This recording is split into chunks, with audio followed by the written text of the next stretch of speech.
Good morning दोस्तों, स्वागत है आप सभी का हमारे YouTube channel agri target with Deepak पर। सुबह के इस वीडियो में विद्यार्थी जीवन से जुड़ी हुई वो सारी ज़रूरी सूचनाएं होती हैं जो विभिन्न समाचार पत्रों पर छाई हुई होती हैं। तो आइए देखते हैं आज के मुख्य समाचार पत्रों पर कौन कौन सी न्यूज़ आई है जो हम छात्रों के लिए आवश्यक है। तो चलिए वीडियो शुरू करते हैं। ये जो सूचना है वो राज्य कृषि सेवा का गठन, 564 पदों पर भर्ती की प्रक्रिया शुरू। यह पीछे अभी तक यह परीक्षा पीसीएस के माध्यम से होता था, जो कि इस बार अलग से इसके लिए पेपर कराने का निर्णय लिया गया है। आप इसके बारे में पूरी डिटेल हम एक वीडियो बना चुके हैं, आप उसको देख सकते हैं। ये वैकेंसी 29 तक, इसमें 29 जनवरी तक आवेदन के लिए बोला जा रहा है, फाइनल आवेदन। और इसमें केवल ग्रुप ए के पदों के लिए ही इंटरव्यू होगा। और इसमें 2 परीक्षाएं, प्रारंभिक परीक्षा, मुख्य लिखित परीक्षा होगी। प्रारंभिक परीक्षा 300 अंकों का होगा, एक प्रश्न पत्र जिसमें 120 प्रश्नों की संख्या होगी, जिसमें कृषि विषय के 80 प्रश्न और सामान्य अध्ययन के 40 प्रश्न होंगे। और प्रश्न पत्र हल करने के लिए कुल 2 घंटे का समय मिलेगा। मुख्य परीक्षा में 2 प्रश्न पत्र होंगे। पहला प्रश्न पत्र सामान्य हिंदी एवं निबंध लेखन का होगा, 100 अंकों का, जिसके लिए 2 घंटे रहेगा। वहीं 200 अंकों का द्वितीय प्रश्न पत्र वैकल्पिक विषय का होगा, इसको हल करने के लिए 3 घंटे का समय मिलेगा। प्रश्न पत्र में पहले खंड में सामान्य हिंदी के सवाल पूछे जाएंगे जो 50 अंकों के होंगे। दूसरे खंड में दिए गए विषय पर एक निबंध लिखना होगा जो 50 अंकों का होगा। निबंध की अधिकतम विस्तार सीमा 500 की होगी। वहीं वैकल्पिक विषय के द्वितीय प्रश्न पत्र में कुल 8 प्रश्न होंगे। खंड अ एवं खंड ब 2 भागों में विभाजित होगा। दोनों में 4-4 प्रश्न होंगे। प्रश्न संख्या 1 और प्रश्न संख्या 5 अनिवार्य होंगे। प्रत्येक खंड से 2 प्रश्नों का जवाब देना अनिवार्य होगा। ये जगदीश सचिव यूपीएससी इनके द्वारा बयान दिया गया है कुछ कि राज्य कृषि सेवा के पदों पर अब तक पीसीएस परीक्षा के माध्यम से भर्ती की जाती रही है। अमूमन इस बार पदों पर भर्ती के लिए अध्याचन बहुत कम आते हैं। इस बार पदों की संख्या काफ़ी अधिक है, सो राज्य कृषि सेवा का गठन अलग से भर्ती परीक्षा आयोजित कराई जा रही है। तो ठीक है दोस्तों, इसके बारे में पूरी डिटेल जानने के लिए आप हमारे वीडियो देख लें। अगली है सूचना 69,000 शिक्षक भर्ती के संबंध में। दिव्यांग छात्र जो हैं 69,000 भर्ती के वो कैंडल मार्च निकाल रहे हैं। 69,000 सहायक अध्यापक भर्ती में दिव्यांग अभ्यर्थियों को मानक के अनुरूप आरक्षण नहीं दिए जाने के खिलाफ बेसिक शिक्षा परिषद पर दिव्यांगों का धरना लगातार 16वें दिन भी जारी रहा है। इनमें दिव्यांग अभ्यर्थियों की मांग है कि 2016 के अनुसार RPWD एक्ट के अनुसार उन्हें शिक्षक भर्ती में 4% आरक्षण दिया जाए। दिव्यांग अपनी मांगों को लेकर साल के अंतिम दिन 31 दिसंबर को पत्थर गिरजाघर तथा सुभाष चौराहा सिविल लाइन तक कैंडल मार्च भी निकालेंगे। प्रथम वर्ष के छात्रों के लिए इसमें AKTO के इस सत्र 2020-21 में प्रवेशित प्रथम वर्ष के छात्रों को 2 ऑनलाइन कोर्स करने होंगे। इनमें आर्टिफिशियल इंटेलिजेंस फॉर इंजीनियरिंग व emerging technology of engineering course शामिल है। ऑनलाइन एजुकेशन को बढ़ावा देने व इमर्जिंग एरिया के प्रति छात्रों का रुझान बढ़ाने के लिए ये कोर्स कराए जा रहे हैं। अगली सूचना CGL के लिए है। CGL 2020 के संबंध में काफ़ी दिनों से इसका इंतज़ार हो रहा था। कुल 6,506 पदों पर ऑनलाइन आवेदन लिए जाएंगे, जो कि ऑनलाइन आवेदन तिथि वो है 29 दिसंबर 2020 से शुरू होगी और अंतिम तिथि होगी 31 जनवरी 2021। और ऑनलाइन शुल्क जमा करने की तिथि होगी वो 2 फरवरी होगी। इसमें टियर 1 की कंप्यूटर लिखित परीक्षा होगी 29 मई 2021 से शुरू होगी।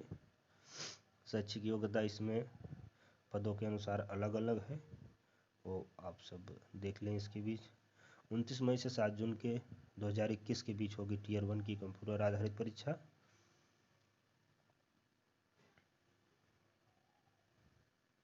और CHSL 2019 टीयर 1 परीक्षा का परिणाम 15 जनवरी को आएगा। ये भी सूचना आई है। और अगली सूचना है शिक्षा छात्र में असिस्टेंट प्रोफेसर के पदों पर चयनितों को जनवरी में नियुक्ति मिलने की उम्मीद। प्रदेश के अशासकीय महाविद्यालय में विज्ञापन संख्या 47 के तहत असिस्टेंट प्रोफेसर शिक्षा छात्र के चयनित अभ्यर्थियों को नियुक्ति मिलने का रास्ता खुल गया है। मंगलवार को उच्च शिक्षा निदेशालय में अभ्यर्थियों के धरना प्रदर्शन के बाद निदेशालय ने चयनित अभ्यर्थियों की ऑनलाइन काउंसलिंग शुरू कराने के लिए अभ्यर्थियों से उनके संशोधित मोबाइल नंबर मांगे हैं। चयनित अभ्यर्थियों को जनवरी में नियुक्ति मिलने की उम्मीद है। अगली सूचना है टीजीटी पीजीटी वैकेंसी को लेके उत्तर प्रदेश माध्यमिक शिक्षा सेवा चयन बोर्ड पर पुलिस बल की मौजूदगी के चलते प्रतियोगी छात्र धरना प्रदर्शन करने चयन बोर्ड तक नहीं पहुंच सके। चयन बोर्ड में ठप पड़े साक्षात्कार को शुरू करने और टीजीटी प्रवक्ता का संशोधित विज्ञापन जारी करने एवं टीजीटी जीव विज्ञान 2016 की परीक्षा की मांग को लेकर काफ़ी प्रतियोगी छात्र मंगलवार को चयन बोर्ड पर धरना एवं अध्यक्ष के आवास पर घेराव करने की घोषणा पहले से थी। छात्रों की घोषणा को देखते हुए बड़ी संख्या में पुलिस एवं पीएससी लगा दी गई थी, जिससे छात्र वहां नहीं पहुंच सके। सूचना है हेल्थ ऑफिसर की वैकेंसी जो ये निकला है नेशनल हेल्थ मिशन के तहत पंचकुला हरियाणा से। इसमें पदों की संख्या 6 से 71, आयु सीमा 18 से 42 वर्ष, वेतनमान 25,000 रुपये प्रति माह से शुरुआती है। 5 वर्ष में प्रति वर्ष 5% का इंक्रीमेंट होगा। इसके लिए आप वेबसाइट www.nhmharyana.gov.in पर जाके अप्लाई कर सकते हैं। इसके लिए पात्रता जो है वो बीएससी या बीएससी नर्सिंग डिग्री होल्डर होना चाहिए, 6 माह का हेल्थ प्रोवाइडर ब्रिज कोर्स होना चाहिए और आवेदन की अंतिम तिथि 31 जनवरी है। लिखित परीक्षा की तिथि 15 से 17 फरवरी दी हुई है। और स्टेशनोग्राफर के पदों पर भी वैकेंसी आई है जो कि Jammu and Kashmir service selection board से आई है। इसमें पदों की संख्या 580 है और अधिकतम आयु 40 से 48 वर्ष तक है, जो कि निम्न कैटेगरी के लिए अलग अलग है।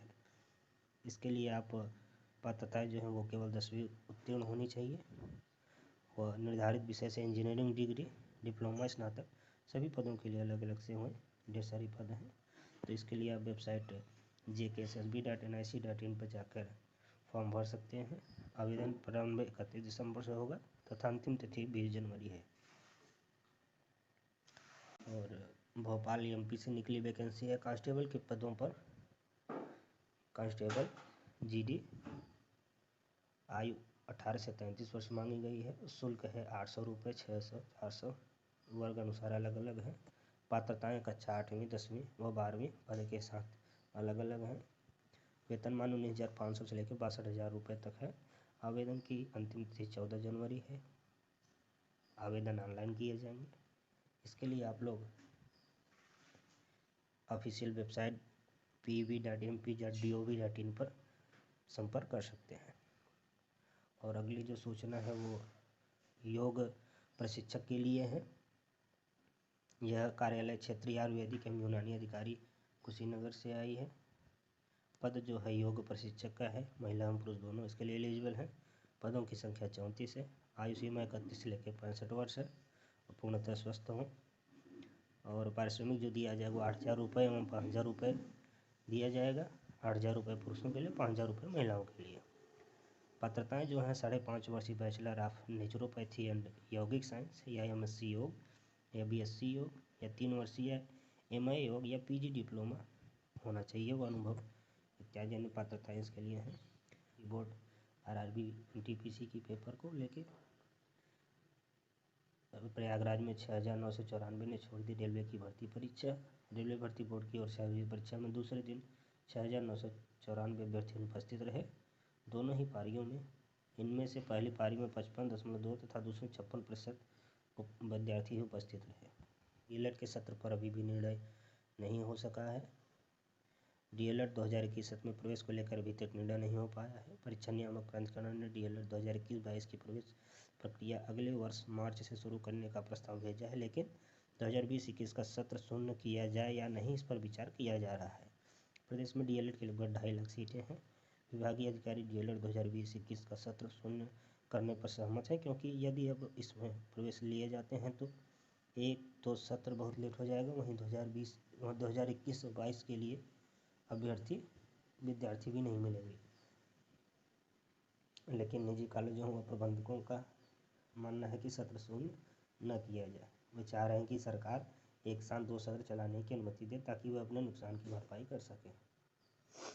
और अगली सूचना है इलाहाबाद विश्वविद्यालय से कि मार्च में होगी पीजी और मई में होंगी यूजी की परीक्षाएं। इलाहाबाद विश्वविद्यालय एवं संबद्ध कॉलेजों में स्नातक और विधि पाठ्यक्रम की सेमेस्टर परीक्षाएं मार्च में और स्नातक पाठ्यक्रम की वार्षिक परीक्षाएं मई में आयोजित की जाएंगी। विश्वविद्यालय प्रशासन ने इस परीक्षा के लिए तैयारी शुरू कर दी है। विश्वविद्यालय खुलने के बाद प्रोफेसर संगीता श्रीवास्तव की मंजूरी मिलने पर परीक्षा का विस्तृत कार्यक्रम जारी कर दिया जाएगा। लोक सेवा आयोग से महिला भर्तियों को मिले 20% क्षत्रिय आरक्षण। उत्तर प्रदेश लोक सेवा आयोग की पीछे समेत अन्य भर्ती में केवल मध्य प्रदेश की महिलाओं को 20% क्षैतिज आरक्षण दिए जाने समेत 11 सूत्री मांग को लेकर प्रतियोगी छात्र संघर्ष समिति ने सोमवार को लिखा है। प्रतियोगी छात्रों ने चिल्लाया कि अगर सरकार जल्द ही इन मांगों पर सकारात्मक निर्णय नहीं लेती है तो प्रतियोगी छात्र पूरे प्रदेश में व्यापक जन जागरूकता अभियान चलाकर सरकार और आयोग द्वारा छात्रों के साथ किए जा रहे मानवीय कृत्य से अवगत कराएंगे। संघर्ष समिति की ओर से मुख्यमंत्री को भेजे गए पत्र में मांग की है कि पीसीएस मुख्य परीक्षा में आवेदकों की कुल संख्या के 10% अभ्यर्थियों को सफल किया जाए। इसके साथ ही यह भी मांग की है कि पीसीएस मुख्य परीक्षा में विश्वविद्यालय की ओर से प्रदान किए गए उपाधि के विषयों को शामिल किया जाए। लगातार आयोग की ओर से पीसीएस में किए जा रहे परिवर्तन चलते प्रतियोगी को 2 अतिरिक्त अवसर प्रदान किया जाए। आज की इस वीडियो में इतना ही। अगर वीडियो आपके काम की हो और आपको पसंद आई हो तो इसे लाइक करें और शेयर करें और हमारे चैनल को सब्सक्राइब करना न भूलें। साथ में बेल आइकन दबा दें जिससे हमारे आने वाली वीडियो का नोटिफिकेशन आपको मिलता रहे। धन्यवाद।